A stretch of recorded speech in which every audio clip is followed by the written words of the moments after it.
Il y a trois sortes d'humilité.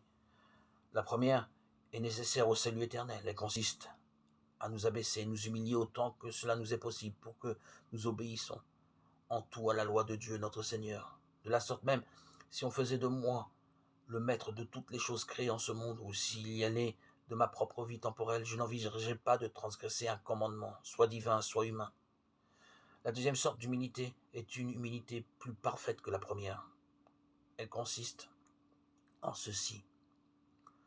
Je me trouve à un point tel que je ne veux ni ne m'incline davantage à avoir la richesse plutôt que la pauvreté, à vouloir l'honneur plutôt que le déshonneur,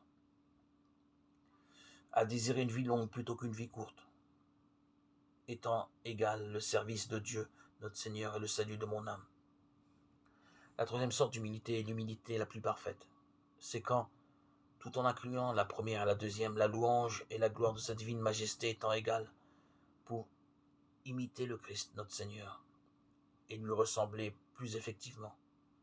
Je choisis davantage la pauvreté avec le Christ pauvre que la richesse, les opprobres avec le Christ couvert d'opprobre que les honneurs, et que je désire davantage être tenu pour insensé et fou pour le Christ, qui le premier a été tenu pour tel, plutôt que sage et prudent dans ce monde.